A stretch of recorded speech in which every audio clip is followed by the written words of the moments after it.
Bonjour et bienvenue dans notre présentation. Nous allons vous présenter cet article intitulé Étude des stéréotypes de genre dans les manuels scolaires. Les auteurs sont Lignon, Aurel et Rarimamana. C'est un article de 2013 qui est paru dans l'ouvrage de Morin Messabel à l'école des stéréotypes, comprendre et déconstruire. Dans cette présentation, nous interrogerons les problématiques de genre dans le domaine de l'école et plus spécifiquement l'impact de représentation du genre dans les manuels scolaires. En introduction, nous reprendrons à notre compte la définition du genre proposée par le laboratoire de recherche Géner. Le genre est donc une construction sociale pour laquelle nous faisons des apprentissages tout au long de notre vie. Ils sont construits dans la durée en fonction de notre rapport à l'autre. Le genre est aussi un rapport de pouvoir. Les problématiques de genre se retrouvent donc imbriquées avec d'autres problématiques. Les problématiques de race, de classe, l'âge, mais aussi la sexualité. Il y a d'ailleurs une confusion entre sexe et genre, le premier trop souvent utilisé au détriment du second. Cela se retrouve dans le Code de l'éducation. On retrouve une fois le mot genre dans l'article L313.1 sur le contenu de la formation des psychologues, alors que le mot sexe est employé 48 fois. Nous devons faire remarquer que l'utilisation du mot genre, bien qu'ultra minoritaire, est postérieure, en 2021, à l'utilisation du mot de stéréotype sexuel, utilisé lui en 2013. L'éducation nationale évolue donc lentement vers les questions de genre. À l'heure actuelle, on trouve plutôt les problématiques de genre sous le prisme de l'égalité entre les hommes et les femmes, la lutte contre les préjugés sexistes et la lutte contre les violences faites aux femmes. Il a été mis en place une convention interministérielle pour l'égalité entre les filles et les garçons, les femmes et les hommes dans le système éducatif pour la période 2020-2024. Malgré la pertinence du sujet, toutes les études montrent qu'il y a un déséquilibre quantitatif dans les interactions entre enseignants et élèves, mais aussi un déséquilibre qualitatif. C'est-à-dire que les enseignants ne vont pas s'adresser et répondre aux sollicitations des élèves de la même manière. Les petits garçons vont être valorisés sur leur ténacité et leurs efforts, quand les petites filles vont être plutôt valorisées sur leur bonne conduite ou leur bonne tenue matérielle. Le type de sollicitation sera même différent. Les jeunes filles vont moins prendre la parole spontanément, alors que les garçons vont interrompre les cours plus souvent pour poser des questions, et ce, même quand elles ne sont pas en lien avec le dit cours. Les enfants ne réagissent pas de la même façon face à cette inégalité. Quand les enseignants tentent de rééquilibrer les interactions, les petits garçons ont tendance à se plaindre, ce qui donne l'impression aux enseignants de créer un gouffre au lieu de le rééquilibrer. L'ensemble de ces faits entraîne une différenciation pédagogique assez forte. Vous pourrez retrouver les détails de ces études dans la bibliographie que nous vous proposerons en pièces jointes.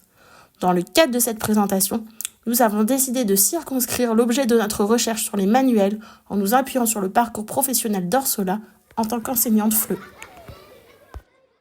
Cet article parle des enjeux des manuels scolaires, en particulier de leur rôle dans la perpétuation des stéréotypes de genre. Les recherches des auteurs de cet article mettent en lumière l'impact significatif qu'ont les manuels scolaires sur la construction des entités de genre chez les élèves.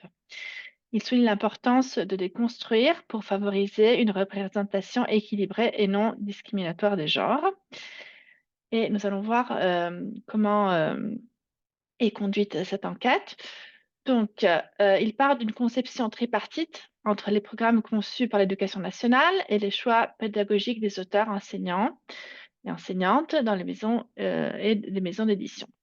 Donc, cette conception concerne la diffusion du savoir scientifique, le développement des compétences scolaires et la transmission de valeurs sociales, politiques et économiques. Nous allons définir ce qu'on entend ici par représentation en reprenant la définition proposée par Denis Jodelet. La représentation est une forme de connaissance socialement élaborée et partagée qui a une visée pratique et qui concourt à la construction d'une réalité commune et d'un ensemble social. Donc, ce n'est pas seulement une conception individuelle, mais c'est une conception qui concerne la société dans son ensemble. Elle donne à voir une mise en forme, voire une mise en ordre de la réalité. Donc, la réalité se construit et se met en ordre à travers cette vision. Et de fait, tout système de représentation est aussi un système de valeurs, comme le disent Bourget et Cromer en 2005. L'étude des représentations permet donc de mettre à jour ces systèmes de valeurs. Dans notre cas, l'étude des représentations sexuées et sexistes permet de mettre en évidence un système d'inégalité entre les sexes au détriment des femmes, comme on pouvait s'en douter peut-être. Manuel scolaire et stéréotypes de genre. Les stéréotypes de genre dans les manuels scolaires sont souvent construits à partir de représentations historiquement ancrées, renforçant ainsi les rôles traditionnels attribués aux hommes et aux femmes. Donc, c'est quelque chose qui est déjà présent et bien enraciné dans notre culture. Et la déconstruction de ces stéréotypes, quant à elle, elle implique de remettre en question ces représentations. Et par là, les préjugés qu'elle véhicule, qui sont véhiculés par ces représentations stéréotypées. Des exemples concrets de stéréotypes de genre présents dans le manuel scolaire seront examinés à la suite de cette analyse. Alors, l'article insiste sur l'importance des illustrations, car elles ont un pouvoir immense, un pouvoir d'évocation, un pouvoir donc évocateur, car comme nous le savons, la communication visuelle est très immédiate et elle fait appel à d'autres champs d'action que la communication verbale. C'est une communication presque passive que l'on absorbe en quelque sorte sans s'en rendre forcément compte. Et ces représentations, elles agissent en synergie avec le texte pour transmettre des idées et des concepts, mais elles peuvent également perpétuer des stéréotypes de genre si elles ne sont pas conçues avec soin et sensibilité. Donc, les illustrations sont très importantes, surtout pour un public jeune, on va dire. Cette recherche adopte une approche quantitative et qualitative pour analyser différentes données. Une grille d'analyse a été conçue pour organiser les données en différents champs et une analyse qualitative a ensuite été effectuée pour approfondir les résultats. Un modèle de tableau a été utilisé. Nous allons voir que le corpus est constitué de plusieurs milliers d'illustrations provenant des manuels de différentes matières comme les mathématiques, le français et l'histoire géo. Et ce corpus a été mis ensuite en ordre dans une grille d'analyse qui a été spécialement conçue pour pouvoir interpréter et approfondir les résultats. Les données ont été collectées en croisant les genres et les sexes représentés sur les images, les sphères d'activité et la présence de stéréotypes de genre. Les sphères d'activité comprennent le domestique, le politique, le religieux symbolique et le professionnel. Et les stéréotypes de genre sont évalués pour chaque image en tenant compte de leur contexte et leur impact. Les images ont été ensuite classées comme des représentations attendues des rôles de genre. Pour chaque image, une analyse qualitative a été réalisée pour expliciter les motifs de son classement stéréotypé et le poids de celui-ci. Les titres, les légendes et les questions sont associées à des images et elles ont également été prises en compte. En particulier, l'étude a révélé une surreprésentation des hommes dans les manuels scolaires, en particulier dans les sphères du politique et du professionnel. L'article fait à maintes reprises référence à des illustrations où l'on trouve des hommes politiques blancs, donc de sexe masculin et de type caucasien. Surtout dans les manuels d'histoire-géographie, nous trouvons énormément de soldats et de représentations de la guerre, donc qui véhiculent cette image d'un blanc belliqueux et qui contrôle sa destinée, qui est un stéréotype dur à mourir, oserait-on dire. Mais aussi dans d'autres matières, notamment en français. Nous avons par exemple le cas d'un enfant jouant à la guerre dans la rue Montmartre où l'on voit 7 garçons qui sont scindés en 2 groupes et une fille qui les regarde à distance mais qui ne prend pas partie à ces jeux. Donc, en conclusion, les stéréotypes ont encore la vie dure, malgré des progrès qui sont reconnus par les auteurs de l'article, mais nous ne pouvons pas dire que ces manuels ne véhiculent pas des stéréotypes extrêmement genrés. C'est quelque chose que les enseignants et les enseignantes voient très souvent. Pour ma part, je suis l'enseignante de français langue étrangère de FLE et je vais prendre comme exemple le cas d'un manuel que nous utilisons dans nos activités.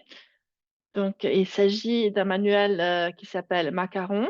C'est une méthode, Macaron 1 dans le spécifique, donc qui est niveau entrée. Donc, ce sont des enfants qui ne parlent pas du tout le français, qui doivent apprendre, la langue, totalement et c'est un manuel, vous avez la référence ici et qui est destiné à des enfants âgés de 7 à 10 ans. Donc, comme tous les manuels, destinés à ce public, il a un aspect ludique interactif. Il y a beaucoup de jeux, d'activités. Il est multidisciplinaire, c'est-à-dire qu'on trouvera aussi des notions de musique, de géographie, d'autres matières. Et cette méthode en particulier, elle, revendique une attention particulière à la diversité des élèves, à la pre et interculturelle. Donc c'est vrai que, nous allons voir que les représentations, de l'inclusivité sont là, mais qu'en est-il, des genres? OK? Donc nous allons aussi nous concentrer, sur les images, même si, ce n'est pas l'unique aspect que nous prendrons en compte. Et pour cela, nous allons, reprendre, quelque chose qui a été dit par Manguenau dans, son ouvrage «Analyser les textes de communication». Vous avez la référence en bibliographie. Donc le texte ne peut pas être isolé de son médium. Donc le dispositif communicationnel est essentiel dans les analyses de discours et les énoncés sont dépendants d'un environnement non verbal et le support n'est donc pas un accessoire, mais, il compte et il faut toujours prendre en compte la spatialité du texte. En, FLE et en classe, de FLE, pour les petits enfants, c'est encore plus vrai car les images sont vraiment une partie intégrante de la méthode. Elles ne sont pas juste des illustrations, mais ce sont des documents déclencheurs de langage et ils sont utilisés comme support pour les activités, notamment les activités de production orale. Donc, ils font vraiment partie intégrante, de la méthode et du langage, on dira. Donc d'abord, on peut, noter quelque chose de très, classique. C'est que quand on fait, si on se concentre sur la grammaire et nous conjuguons nos verbes, les pronoms, masculins sont toujours, présentés en premier. Donc c'est je, tu, il, elle et il, elle, pluriel, toujours dans cet ordre. Et nous voyons aussi ici dans la petite bulle, alors là, dans les 3 premiers documents, nous avons des tables de conjugaison assez classiques. Ici, nous avons un petit personnage qui dit: «Moi, je m'appelle, toi, tu t'appelles» et puis c'est toujours lui, il s'appelle, elle s'appelle, on n'échappe jamais à cet ordre. Donc moi, personnellement, j'ai pris conscience et des fois j'essaye d'inverser, mais je n'ai jamais trouvé un livre qui présente les choses différemment. De même, donc pas seulement dans les conjugaisons, mais dans les autres, règles grammaticales, que ce soit les articles, les adjectifs, c'est toujours le masculin qui est présenté en premier, grand, beau, long et vieux. Et d'ailleurs, si on regarde cette illustration, le féminin, il est non seulement en seconde position, mais les marqueurs du féminin sont marqués en rouge, comme si c'était des anomalies ou des irrégularités. Grand 2, d'accord? Donc on rajoute le E qui est en rouge et beau est présenté comme la règle puisqu'il est en noir et belle est présenté comme, l'aspect étrange alors que c'est même pas vrai d'un point de vue étymologique car le latin, et dans les autres langues, romanes, nous savons que belle est une forme qui est beaucoup plus proche, hein. Et donc vieux, vieille, c'est toujours le féminin qui est présenté comme quelque chose qui est un peu bizarre, un peu en dehors des règles. Pour les articles définis, donc on a toujours le et puis la, jamais le contraire. Et ici, dans la troisième illustration, nous avons toujours, il est brun, il est roux, il est blond. Et puis en deuxième position, elle est brune, elle est rousse. Encore ici, le rouge hem, et marque le féminin. Et toujours, il est grand, il est petit, elle est grande, elle est petite, ça vient toujours après. En ce qui concerne les illustrations, heu c'est assez, frappant que ce sont toujours les femmes qui, sont en charge seules de la vie domestique et du soin des enfants. Donc c'est toujours la maman qui est à la maison, elle prépare le gâteau alors que les hommes sont à table. Et la maman aide à faire les devoirs, ici il y a 2 mamans et donc c'est vrai qu'il y a de la diversité parce que, Il y a une maman blanche et une maman noire, mais on ne trouve pas de papa dans ces rôles. Heu, Ici enfin, heu, c'est intéressant à mon avis, à notre avis, de faire remarquer que dans des activités, qui visent à faire apprendre, les chiffres et à compter, on demande: «Dans ta classe, il y a combien de filles et combien de garçons?» En première question, dans 2 activités différentes qui se trouvent dans 2 points, distincts du manuel et c'est intéressant de remarq de f de remarquer comment on représente et on pose une question, aux élèves sur le fait que la classe soit divisée en filles et en garçons, comme si, cette représentation binaire de la classe était essentielle, était quelque chose de assez évident et qu'il fallait, l'intégrer dans les activités. Et nous pouvons donc en déduire que, c'est quelque chose qui est présent dans les auteurs, chez les auteurs du manuel, mais, comme, c'est demandé comme activité à des enfants, qui sont assez petits, on peut se demander si ça ne façonne pas aussi leur identité aux apprenants. Parce qu'on porte, l'attention des apprenants sur le fait que la classe soit divisée en filles et garçons. Nous allons commencer par avoir un regard critique sur l'article que nous avons étudié. D'abord, nous avons été un peu déçus de ne pas avoir une liste des manuels étudiés en annexe du livre. Nous n'avons trouvé aucune information supplémentaire dans les publications des enseignants et enseignantes chercheuses qui ont fait cet article. La seule chose que nous savons est qu'il s'agit de manuels de 3e. Sans avoir d'explication sur ce choix, il nous paraît discutable. Selon une étude de Sioui, que vous retrouverez en bibliographie, les stéréotypes de genre sont déjà bien ancrés dès l'âge de 10 ans. Nous pouvons nous demander s'il ne serait pas plutôt intéressant de regarder les manuels dès la primaire, voire le CP. Voilà. Pour finir, le chapitre et le livre n'exposent que très peu de solutions et on espère donc pouvoir combler ce manque à notre échelle à travers cette présentation. Au-delà de ces critiques, il faut remettre l'article dans le contexte. Il a été écrit en 2013, au balbutiement des questions du genre dans l'éducation nationale. Les lois mettent du temps à être appliquées, en témoigne la réforme de l'orthographe. En 1993, il y a eu l'adoption de la loi Jospin, qui visait à assurer l'égalité des chances entre les hommes et les femmes dans les manuels scolaires. Puis, en 2003, la publication de l'étude par l'UNESCO qui mettait en avant le problème des stéréotypes de genre véhiculés par certains manuels. Après publication de notre article, nous retrouvons en date clé, en 2015, le lancement de la campagne Balance ton manuel en France, qui visait à sensibiliser sur les stéréotypes de genre dans les manuels. En 2019, c'est la politique qui s'empare de la question avec le rapport rédigé par le sénateur M. Cortot présenté au Sénat au nom de la délégation du droit des femmes et à l'égalité des chances entre les hommes et les femmes. Le sujet est d'ailleurs toujours d'actualité, puisque la dernière journée d'études consacrée au manuel scolaire a eu lieu le 13 mars 2024. Il est temps que les choses avancent, parce que pour les élèves, un manuel rempli de stéréotypes de genre, c'est aussi un savoir tronqué, une absence de modèle et un impact sur l'orientation et la réussite scolaire. Cela s'applique pour tous les élèves, peu importe leur genre. Nous mettrons à votre disposition une infographie qui reprend les principaux chiffres clés recueillis lors de notre veille, mais pour vous donner un exemple, à la fin de la 3e, ce sont 42% des garçons qui sont réorientés vers l'enseignement professionnel, CAP ou Bac Pro, pour seulement 31% des filles. Le choix des spécialités est souvent conditionné au genre. Il y a des filières exclusivement féminines et inversement. Les filières du soin en professionnel, c'est 62% de filles. Et même si les filles sont de meilleurs résultats scolaires, seuls 27% d'entre elles se dirigent vers une école d'ingénieurs. De nombreux acteurs politiques ont proposé des recommandations à destination des éditeurs. Vous retrouverez en lien les recommandations de l'UNESCO, du Centre Aubertine Auclair, le Centre francilien pour l'égalité femmes-hommes. Et je pense que comme moi, vous êtes beaucoup à ne pas savoir qui est Aubertine Auclair. Je trouve que c'est très révélateur des problèmes de nos manuels scolaires. Alors pour info, Hubertine Auclair est née en 1848 et est décédée en 1914. C'est une journaliste écrivaine qui s'est battue pour le droit de vote des femmes en France.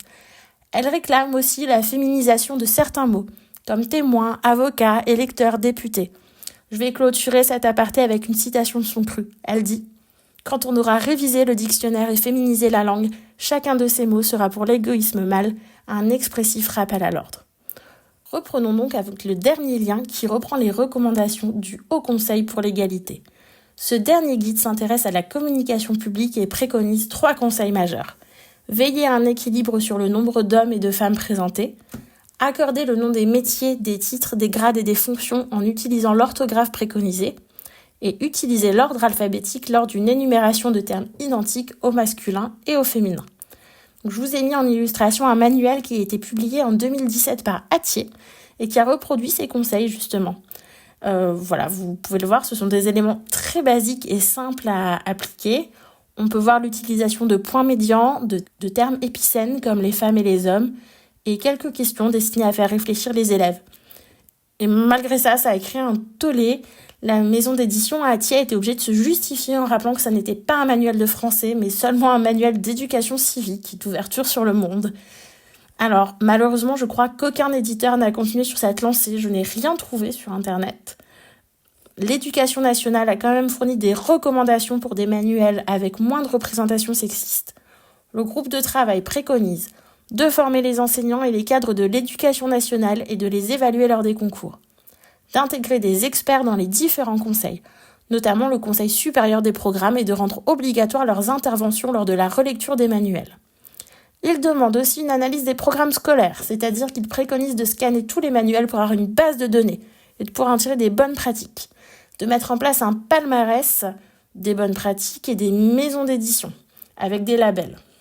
Il demande aussi le respect des délais entre la publication des programmes et la mise en place des nouveaux manuels, dans le but que les gens n'agissent plus dans l'urgence et puissent appliquer les bonnes directives. Toutes ces recommandations montrent que le sujet est à l'étude et est compris, pris au sérieux. L'éducation nationale évolue doucement, mais elle évolue. Et nous aimerions conclure sur une pointe d'optimisme. Lors de la lecture de nos articles, nous avons retrouvé certaines bonnes pratiques que nous souhaitions vous partager. Tout d'abord, le manuel n'est qu'un outil sur lequel les enseignants s'appuient. Sans vouloir leur rajouter de la charge de travail, il est possible avec n'importe quel manuel de faire réfléchir les élèves sur les problématiques de genre et les stéréotypes associés. Et ce, à n'importe quel âge. Dans un article, Fabia Borel explique qu'elle utilise la posture du doute en tant qu'enseignante face à la norme dominante. C'est-à-dire qu'elle pousse l'enfant à s'interroger par lui-même. Elle va demander des explications. « Ah bon, pourquoi tu peux pas faire ça ? Pourquoi les filles ne peuvent pas faire ça ?» Et ça, c'est quelque chose qu'on peut faire dans le cadre personnel et familial. Je vais citer un article qui rappelle une notion essentielle. Les sphères de vie des individus étant interdépendantes, les principes, les discours et les pratiques professionnelles affichés dans la sphère publique influent sur la vie privée et réciproquement. Alors si vous êtes parent ou si vous avez des enfants autour de vous, des frères, des sœurs, des cousins, des cousines, des enfants, des voisins, je vous invite fortement à faire cet exercice. Simplement échanger avec un enfant. Ils sont assez surprenants. Si vous voulez faire le travail sur un manuel, il y a une grille de lecture qui a été faite par le Centre Hubertine Auclair, qui est très sympa. Ça peut être un bon exercice avec les plus grands, mais c'est aussi possible de le faire avec les plus petits, avec un livre même d'images. Voilà, juste de poser des questions et d'ouvrir le dialogue avec l'enfant. Dans le but de prolonger les échanges avec nous ou d'autres, vous trouverez dans des documents séparés une bibliographie, une présentation des ressources éducatives pour la lutte contre les stéréotypes de genre et une infographie avec des chiffres clés. Nous restons à votre disposition pour tout échange et pour toute information. À bientôt!